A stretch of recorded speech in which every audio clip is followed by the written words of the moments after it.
Avouons qu'il y a un incroyable clin d'œil de l'histoire à ce que ce soit un président socialiste, héritier de François Mitterrand, qui voit ainsi son mandat s'écouler sous le régime du coup d'état d'urgence permanent.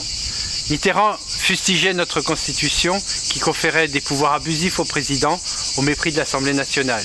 Il insistait sur les abus du pouvoir en termes de police et de justice. Un coup d'état permanent selon lui. Mais ça, c'était avant que lui-même soit au pouvoir et puis vive le 49-3. L'instauration durable de l'état d'urgence, c'est aussi le risque qu'il soit aussi utilisé pour mettre en péril d'autres libertés individuelles et servir d'autres combats plus politiciens. Son application ne devrait pas être mise en œuvre sans être sous le contrôle d'une haute autorité, veillant à empêcher les dérives déjà observées précédemment. Pour un petit maire local comme moi, je ne puis que constater les similitudes entre le plan Vigipirate et l'état d'urgence. À chaque fois que son niveau est relevé d'un cran, plus personne n'ose assumer la responsabilité d'annoncer sa baisse, car si jamais il advenait quoi que ce soit, on accuserait le responsable d'une décision funeste. L'état d'urgence a été justifié par le président de la République à l'origine pour donner le temps nécessaire à la représentation nationale de bâtir une loi permettant de donner les moyens à la police et à la justice de répondre à une situation nouvelle. Ainsi, l'état d'exception devait céder le pas à la loi des parlementaires. Sa prorogation signe donc un échec démocratique. L'état d'urgence a été institué après les attentats de novembre, 10 mois après l'exécution des journalistes de Charlie Hebdo et malgré le fait que depuis 2014, le gouvernement était informé du danger imminent. Sur ce point, au moins, l'exécutif peut être accusé d'imprévision et d'amateurisme.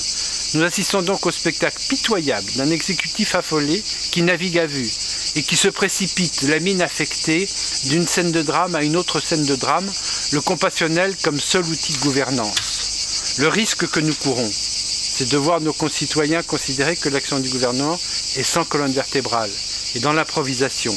Il y aura alors remise en question des institutions de la République, perte de crédibilité de l'appareil d'État, et cela, c'est beaucoup plus dangereux que toutes les polémiques entre la gauche et la droite.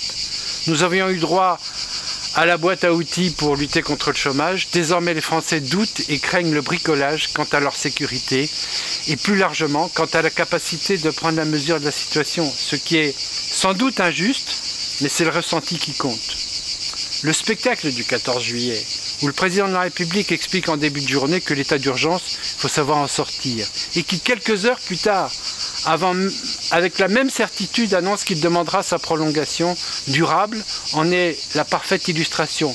Une perte de valeur de la parole publique, une image dévastatrice pour lui, même si ce n'est qu'un détail, mais aussi et surtout pour notre démocratie. Désormais, les chiens sont lâchés. Les valeurs républicaines sont en train de sauter. L'autorité de l'État totalement remise en cause. Ce camion qui fauche des vies sur la promenade des Anglais, c'est aussi la faucheuse de la République. On n'hésite plus à siffler le Premier ministre, mais pas que lui.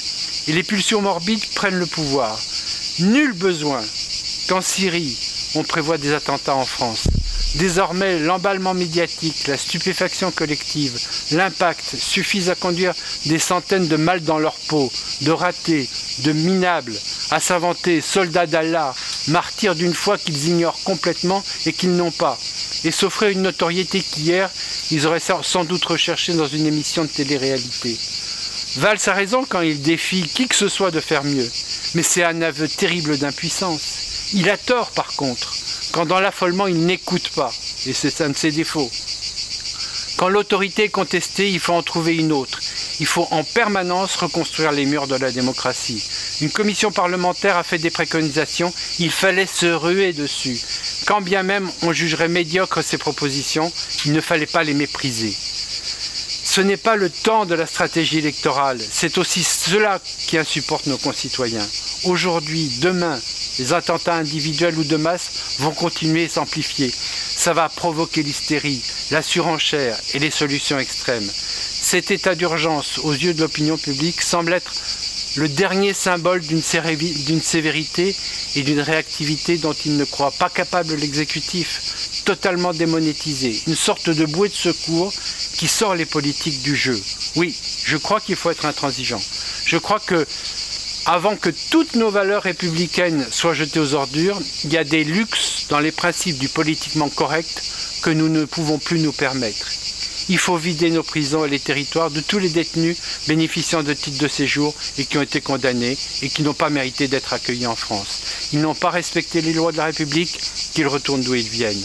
Mobilisons les citoyens, non pas comme une milice, mais à ne pas tout attendre des services de sécurité du territoire et à être adultes et vigilants, à être conscients que tout dépend de chacun de nous.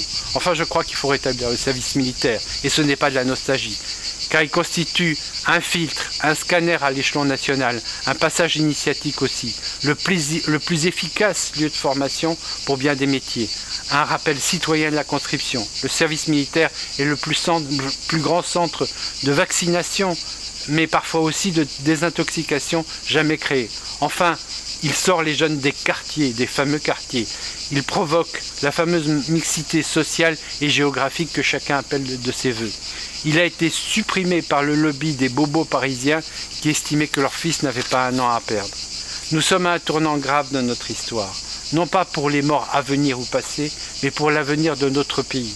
Et si nos élus ne prennent pas la mesure du peu d'importance de leur avenir politique à eux, au regard de cela, si leur horizon est fait de calculs médiocres, alors nous allons tout droit à la catastrophe et au coup d'État permanent.